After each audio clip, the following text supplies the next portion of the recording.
We are being conditioned into believing that our money of today has a value.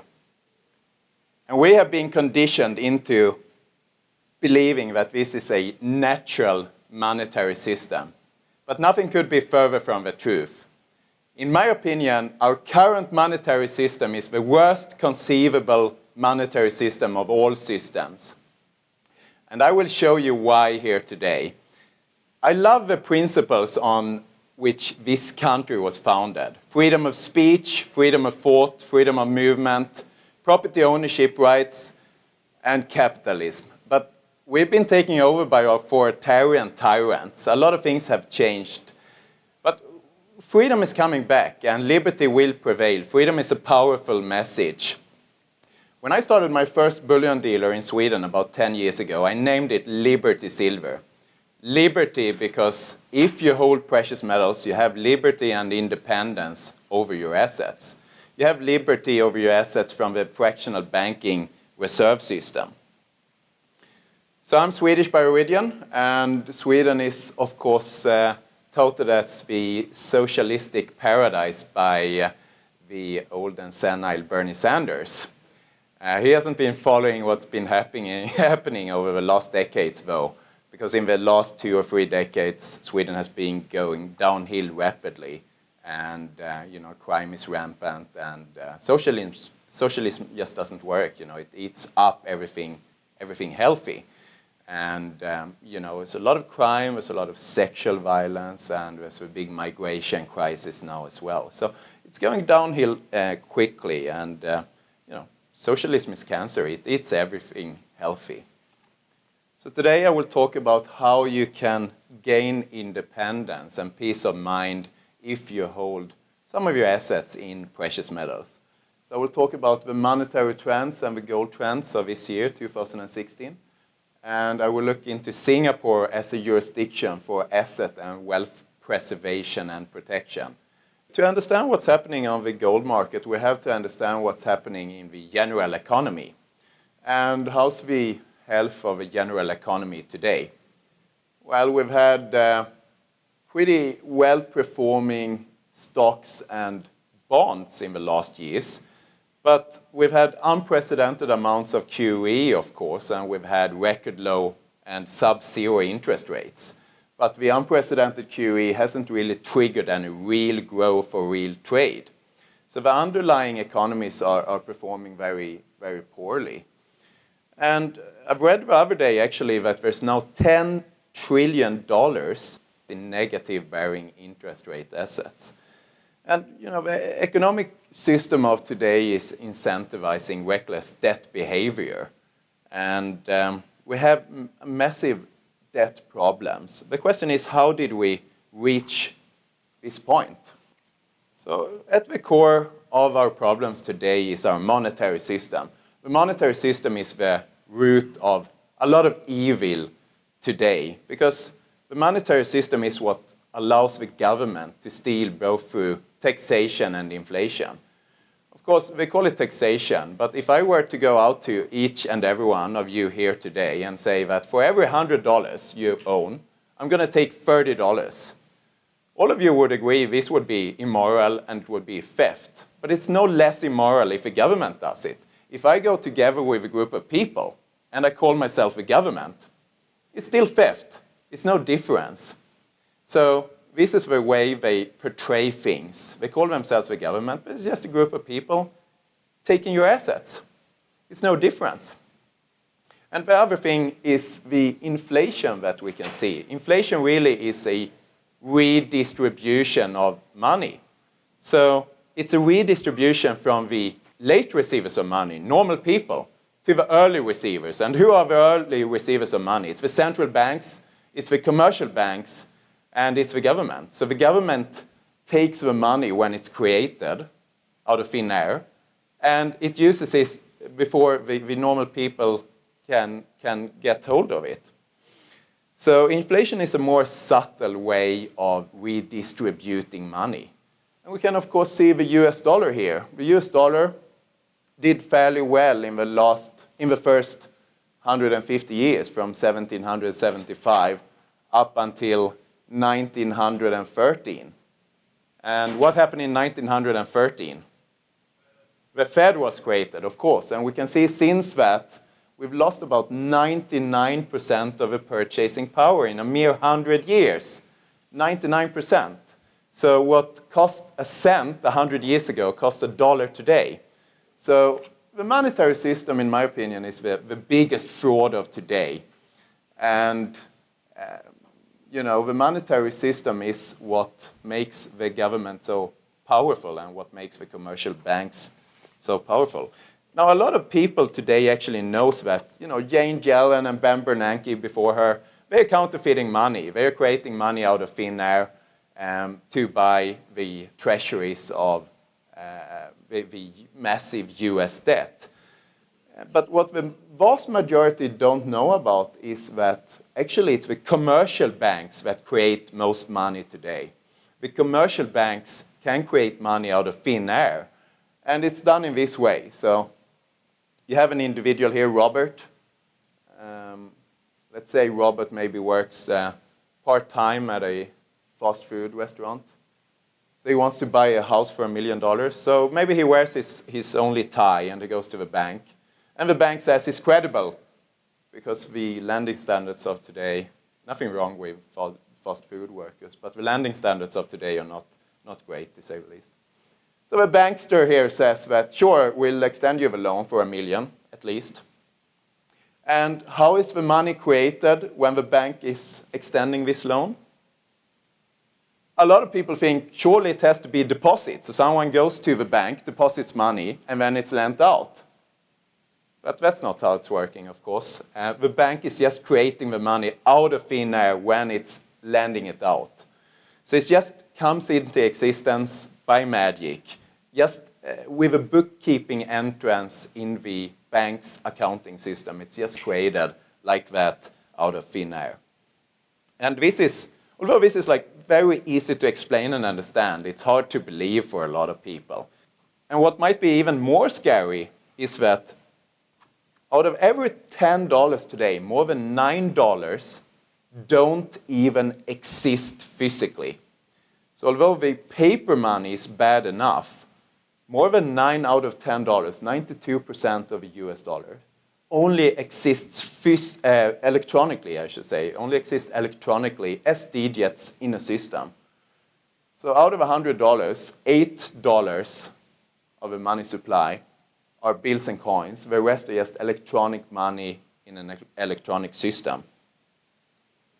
So this is interesting because we can do a thought experiment here. Some people think that the US dollar is still gold-backed. But what if the US dollar were to be gold-backed today?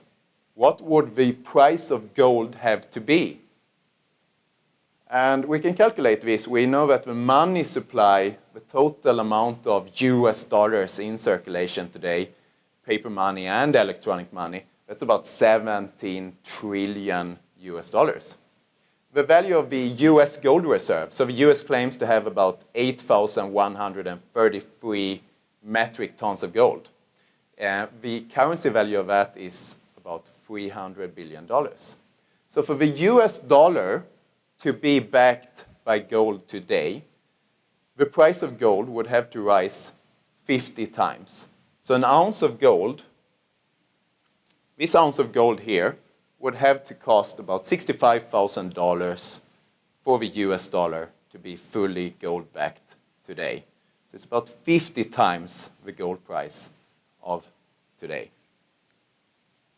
So that's how much our monetary system has been eroded.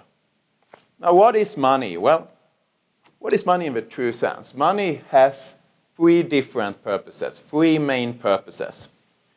First of all, medium of exchange. Well, money is, of course, supposed to serve as payment.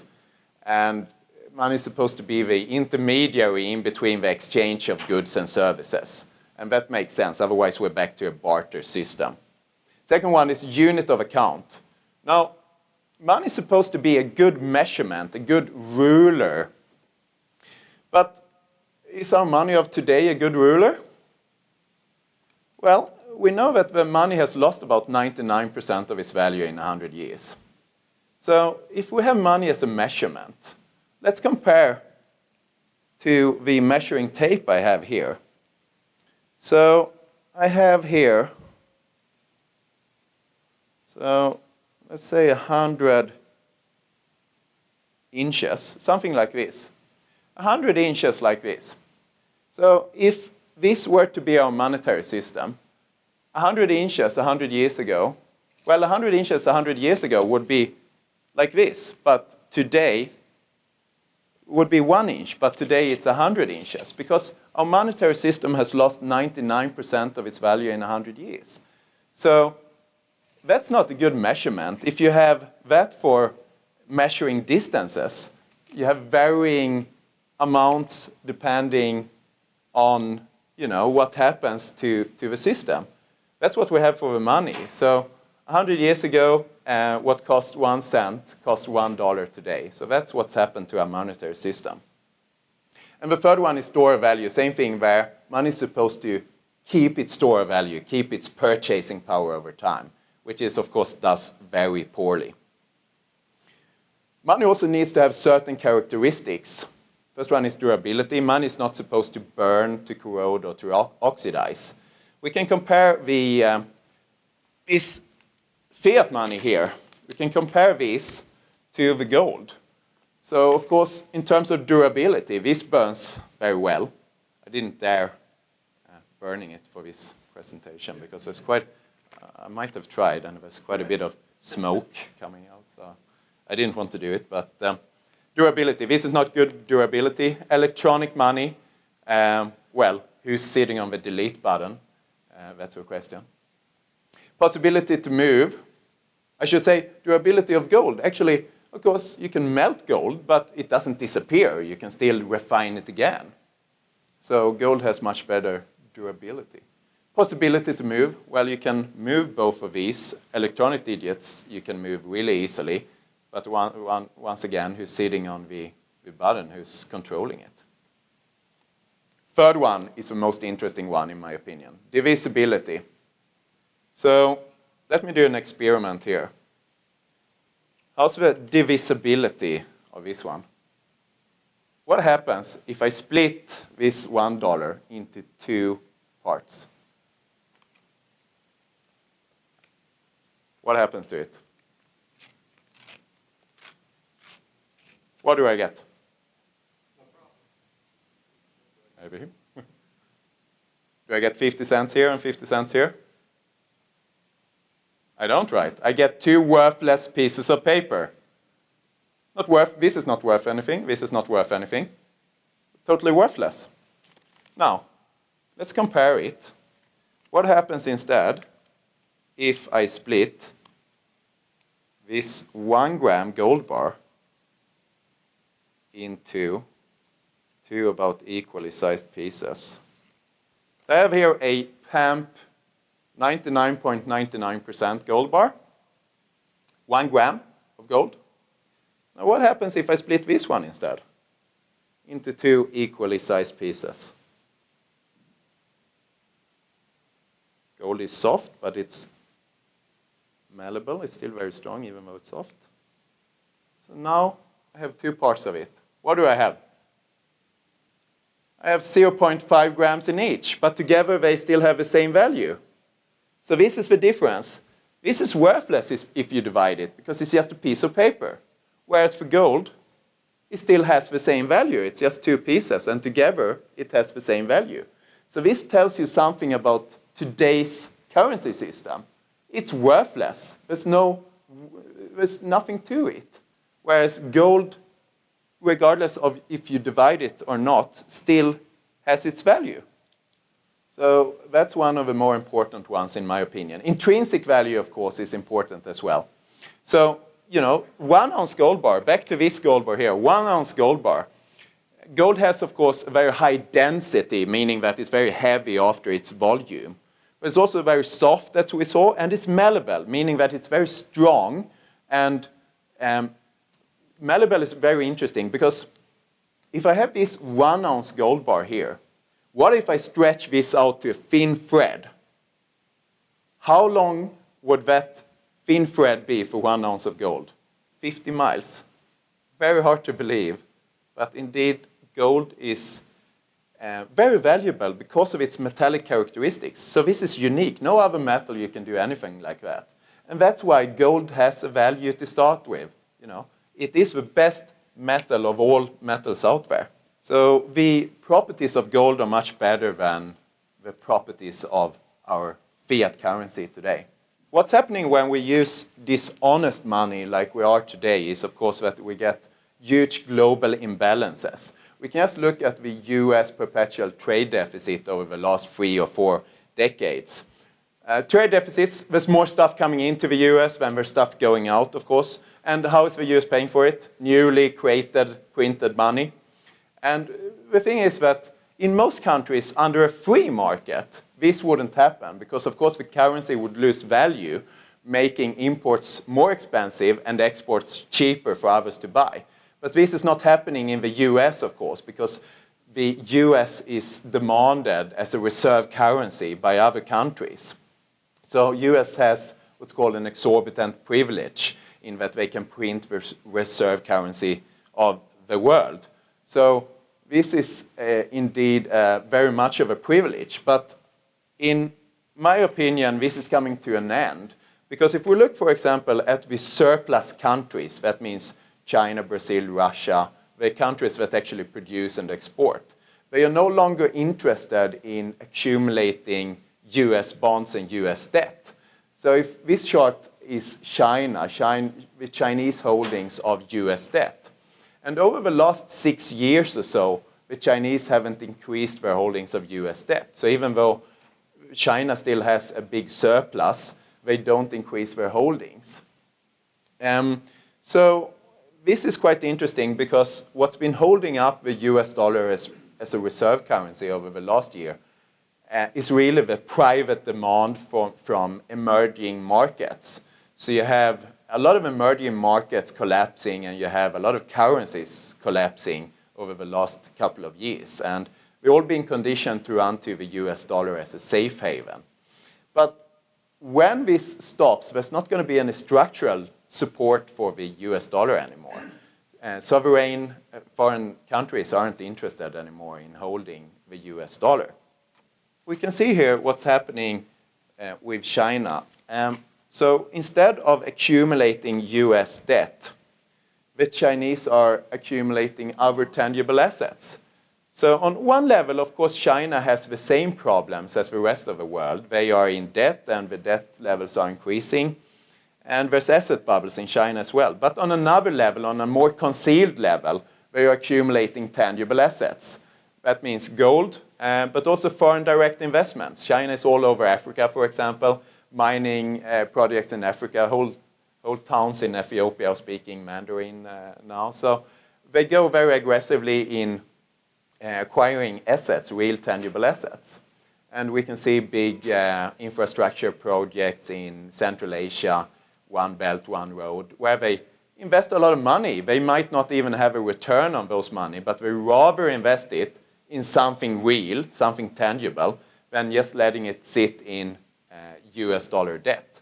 So this is what the Chinese are doing instead. And you know, over the last 5 years or so, a lot of Westerners have been selling off gold. It's reversing a bit over the last months, but a lot of Westerners have been selling off gold in the last 5 years. And who's been taking advantage? Well, the Chinese. They've been vacuuming the world for physical gold. And there's not much left. There's been shortages of gold in London, and they buying up all physical gold they can find. Because the Chinese are not looking at gold as an investment vehicle. They are looking at it as savings, as generational wealth. They don't want to make a return necessarily on their currency. They are buying gold to defend themselves and to protect themselves. So they're buying it for safeguarding against inflation and currency destruction. They're not as naive as many Westerners. You can see in China, even the government is running ads in national TV encouraging people to buy physical gold, which wouldn't happen anywhere else. You know, that's unique. You wouldn't see the US government running an ad saying that you should buy physical gold in the US. So this is one of the most important trends on the gold market we have seen over the last years. It's been the physical flow of gold from the west to the east. And with that, there comes a lot of geopolitical implications, because whoever has the gold has the power in their hand.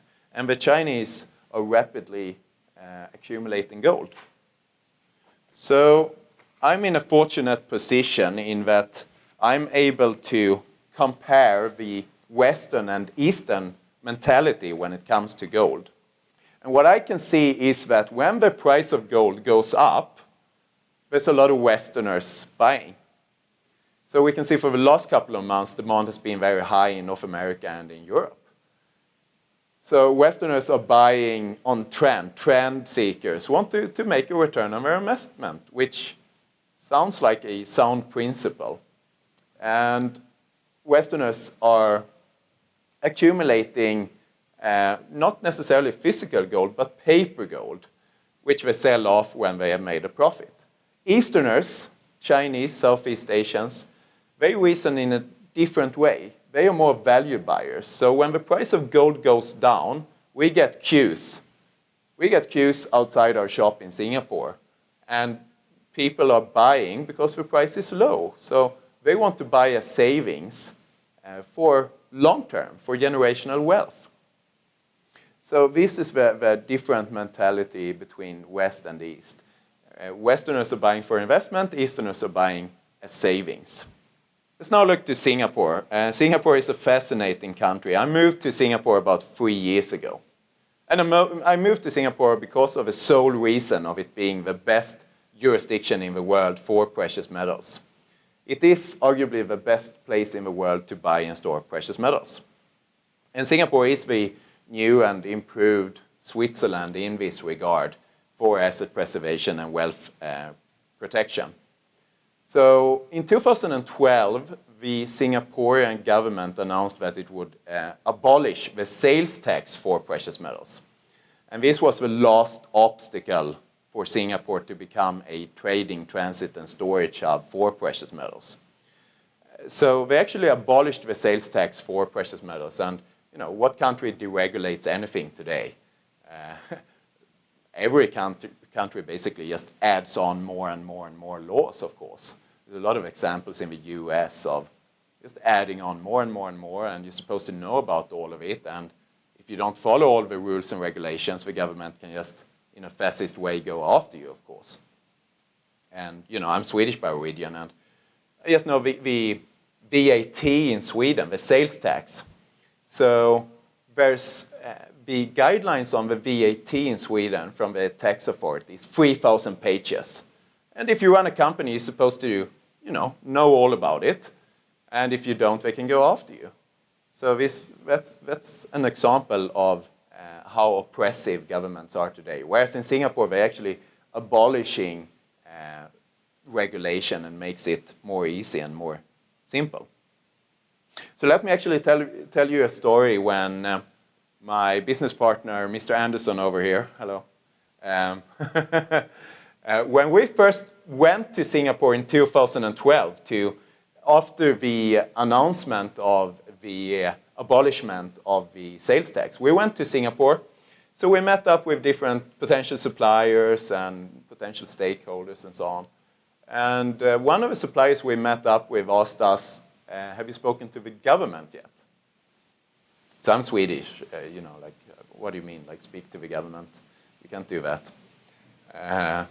Maybe you get a reply after 2 months, and then, well, we can just as well do an audit or inspection now when you're talking to us. You get harassed in some way. You can speak to the government. You get nervous if you have some sort of correspondence, because they're going to surely harass you in some way.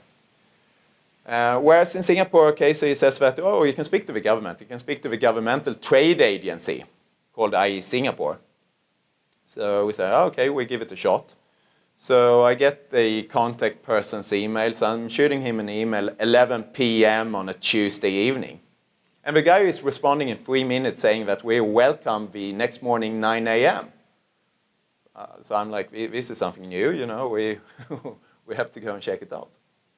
So we're coming up there, we're walking up in the morning 9 a.m. and meeting two guys. They are, in their 20s, 30s, and saying that, well, we welcome you to Singapore. We encourage you to establish and set up here. And they're saying that we want to create a transit trading and storage hub here in Singapore. And this is the government's target objective to create Singapore into a hub for precious metals. So they even come up with, why don't you, they have private business ideas. Why don't you rent out safe deposit boxes and you can just put the metals in the boxes and give away the keys. Why don't you do like this and that? And this is the government people, So this was, a good change from what we were used to. And this is really what convinced us to set up BullionStar in Singapore about 4 years ago now. And Singapore is the most business-friendly jurisdiction in the world. The government understands that the private economy is the backbone of the general economy, and they are very keen on raising the productivity level, and Singapore also has a very strong rule of law. Singaporeans really don't believe in any second chances. So it's a very strong rule of law. Now, there's a set framework if you want. I mean, you have a lot of business freedoms in Singapore. If you set up a business, there's no capital gains tax, there's no dividend tax, very low company tax. So a lot of business freedoms. As long as you don't bring in guns and drugs to Singapore, you're going to be all right. I may not agree with that as a libertarian, but I can see how it's been serving Singapore very well, because there are no guns and there are no drugs, and they are very efficient in policing that, if you want.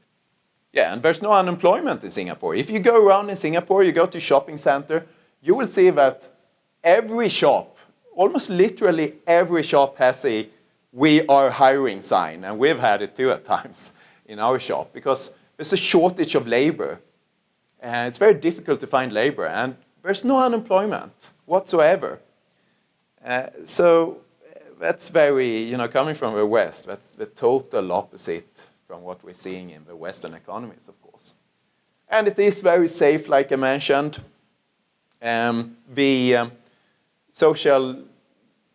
There's not much of social security in Singapore, but there's no unemployment. So there's no crimes, there's no violent crimes whatsoever in Singapore. And part of that is also the quite harsh penal system, where they still have a corporal punishment, of course, caning. And they carry it out quite frequently for all violent crimes, vandalism, and even overstaying your visa more than 90 days. It's mandatory caning. Robbery, which is interesting in this industry. Robbery is minimum of 6 strokes of a cane and up to 20 years in prison. So you don't want to do. Sometimes we are asked, and I'm asked, how do I know that you're going to safekeep my metals? Well, I don't want to be caned. So that's the easy answer to that. I'm not going to defraud anyone, because then I can be caned. Yeah, and I have another story for the safety of Singapore. So just after I moved to Singapore, I was walking around at the busiest time of day, really, lunchtime, close to Raffles Place, central business district in Singapore. There's a building called the Arcade, where you have about 40 money exchangers. And a couple of the money exchanging booths are just side to the road, just on the storefront. And one of the guys, when I walked past, so it's very small booths, so he had the currency counter just on the desk outside the booth, and he has a stack with $100 bills, like this, in the open, and counting the currency, just in the open, and there's like lots of people everywhere. So I'm walking by here, and he's counting the money here, and there's a puff of wind. So there's a puff of wind taking a few of the notes, and they're ending up down on the pavement, down on the walkway. And I literally have to veer off not to step on the notes. And these are $100 bills, 4 or 5 of them. It's like full of people. He just goes along and just steps on the notes like this, picking them up calmly and collective, like nothing happened, everyday business. And, this is incredible. Where would you see this? Nowhere else in the world. This tells you something about the enormous safety of Singapore. But it's hard to believe. This is a true story indeed. but it's hard to believe. So Singapore is incredibly safe. And of course, there's no taxes whatsoever for bullion. There's no sales tax, as I said, since 2012. There's no capital gains tax, no import or export tax, no inheritance tax, no gift tax, no taxes for bullion whatsoever.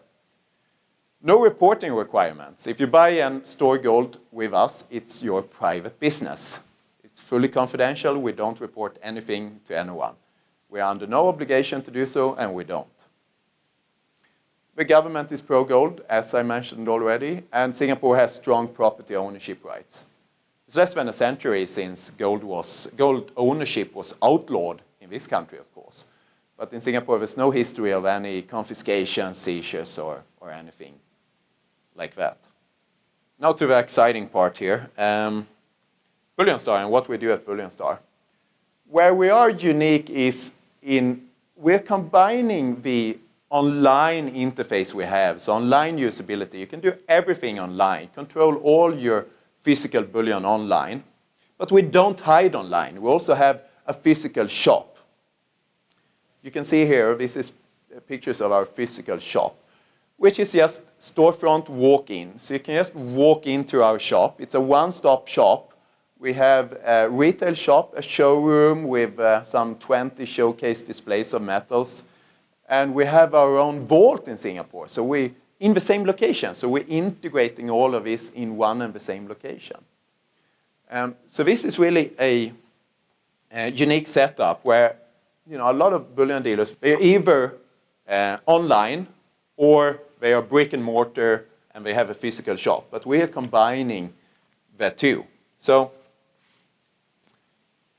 we try to make things super simple.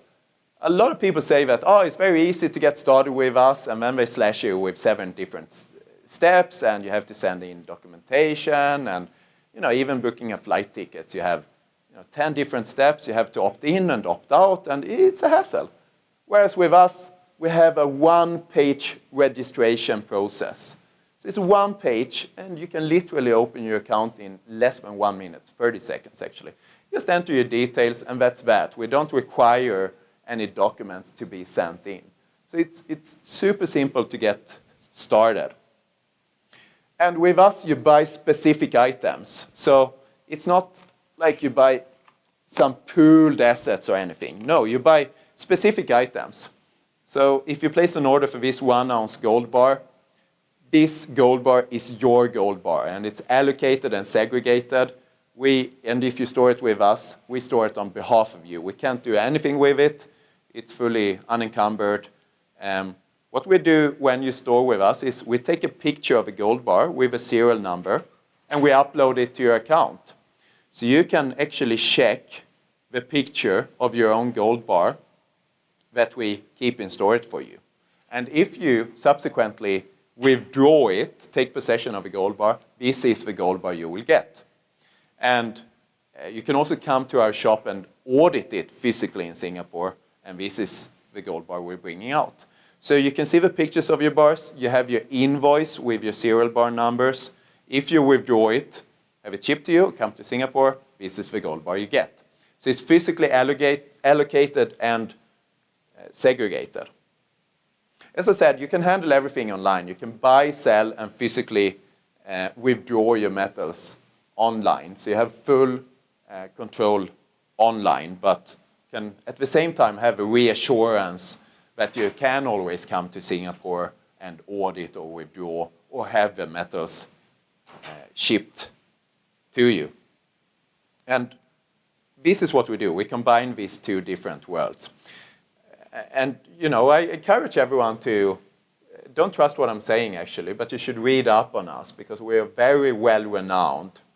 And, a lot of trust goes into this business, of course. You trust us with your hard-earned savings. And that's why we have full insurance coverage with XL Insurance, which is one of the largest precious metals insurers in the world for full replacement value. We have 5 different auditing methods, which is really unprecedented. So we have a third-party audits biannually. It's by Bureau Veritas, which is one of the most renowned and largest bullion auditors in the world. They are approved by LBMA, the London Bullion Market Association. So they inventorize all customer holdings biannually.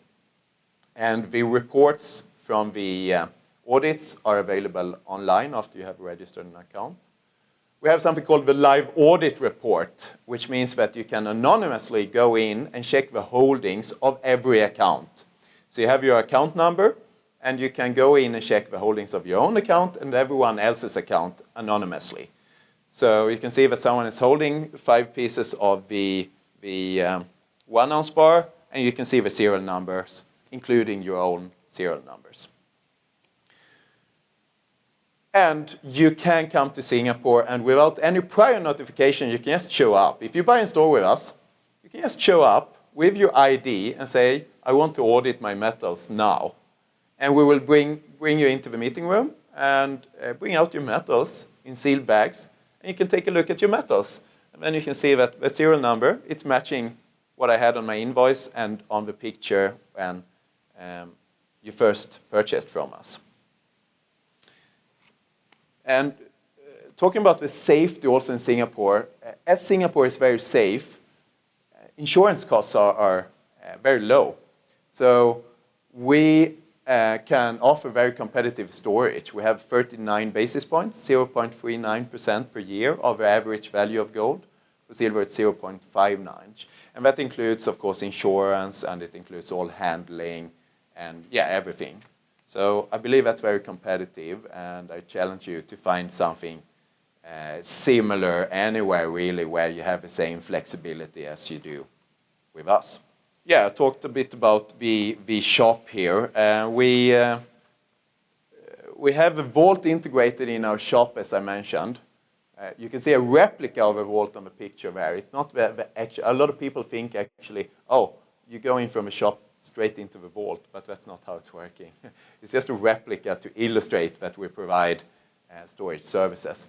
But we have the vault integrated behind in the same venue, actually, so it was a good find for us. Our branch here used to be a bank branch, so there's a old-fashioned, half-century-old vault, the sort of vaults they don't build anymore. It's about 30 inches thick cement vault full with steel bars inside, and takes you all day to drill a small hole in it. So it's very robust and very, very safe.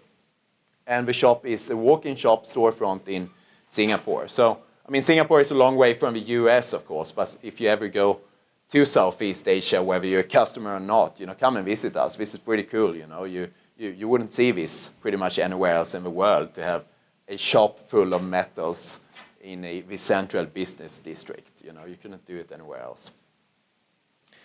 But yeah, the important part is that we don't hide online. We have a real physical shop. Now, with us, you can, of course, hold bullion with us, but you can also hold cash on account with us. This is unique for Singapore. In Singapore, there's something called a stored value facility. It's a legal framework that allows us to hold cash on account. It's not a bank account, but it works like a bank account. So you can deposit funds to your BullionStar account, and then you can use those funds to purchase metals or withdraw it back to your own account anytime. So if you don't trust the bankers and you prefer to cut out the middleman, the banks, you can just hold your cash funds with us on your BullionStar account. And you can hold it in US dollars, in euros, or in Singapore dollars. And this, of course, helps when you trade in and out of physical bullion, or if you average in, average out of your positions. You don't have to transfer it back to your bank account. You can leave it on your BullionStar account. So it's a good alternative to a bank account. Now, the only limitation is you can't transfer to any third party. You can only transfer back to yourself. But you can keep funds on the account indefinitely, and it's arguably much safer than the banking system. We hold the funds, we hold in precious metals, and we hold it in physical cash, most of it, because we believe that precious metals and physical cash is safer than keeping it on a bank account. So with the cash part of your BullionStar account, you have full flexibility. You're holding both cash and bullion. So this is a very unique thing for Singapore. And the framework is a stored value facility, which is the same as holding funds on, for example, a PayPal account. It's under the same legal framework, and it's unique for Singapore. Yeah, so the question is about Bitcoins. Yeah, we accept Bitcoins as payment both for buy and sell orders. So yes, you can transfer both in and out with Bitcoins, and we also accept cash both for buying and selling. So, I mean, as I mentioned before, when you buy and store with us, there's no reporting requirements. Then, of course, you have the transactions. You have to be able to fund your account or to fund your purchase. So we accept both cash and Bitcoins to facilitate for you being able to transfer to us anonymously. So the answer is yes. And another rather unique product that we have are the BullionStar gold and silver bars. So, one of the larger problems for physical bullion savers investors are the high premiums that you face in between the buy and sell price. So this is what makes a lot of people hesitant to buy physical bullion, because they know I can't trade in and out without a high spread. So we have solved this problem with the BullionStar gold and silver bars. For the BullionStar gold and silver bars, there's no spread. So the buy and sell price is the same. So if you buy the 100-gram BullionStar gold bar, which is this one, because I trust you so much, let me send it around. Just send it around. So when you buy the 100-gram BullionStar gold bar, let's say it costs $4,000, you can sell it back at the same point in time for $4,000. Now, you might ask, what's the hook? There's got to be some hook to this. And the premium, the initial premium, meaning the price over the spot price of metals, slightly higher. So the initial premium, slightly higher, but then there's no maintenance costs. So there's no spread in between the buy and sell price. And this has become a tremendously popular product, actually, in the last 2 years since we launched it. So the BullionStar gold bar, we also have an inscription. Make sure to look at the reverse of the bar. There's an inscription saying money since 4000 BC, which is matching our ideological belief of gold as money. It's produced by Argor Heraeus in Switzerland. It's 4 nines, 99.99% gold.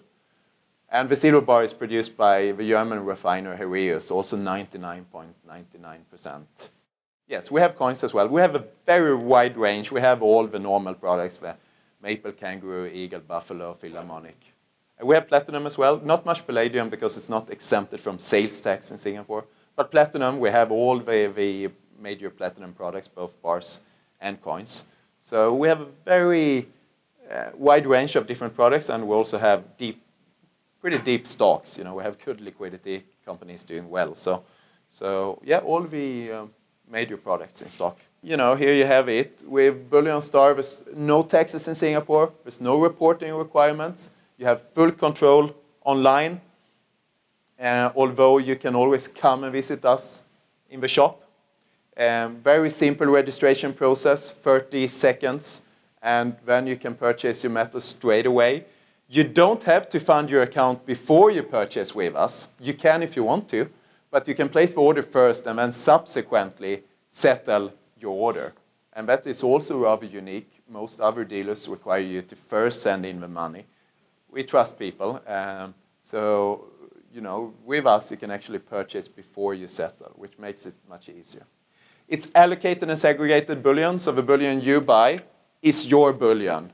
It's not ours, it's no one else's. We can't do anything with it. We will not do anything with it. It's your bullion. We keep it for you. That's what we do. And we have the BullionStar account, as I mentioned. You can keep both cash and you can keep bullion on the same account. You can come to us. You can audit and physically withdraw at any time. And we have arguably the most competitive storage fees in the industry. So what you do with us is that you hold not only cash and bullion, but you can keep a peace of mind. You can be relaxed because Singapore is the best jurisdiction in the world for physical precious metals. and you have full control of your metals when you deal with us. Thank you.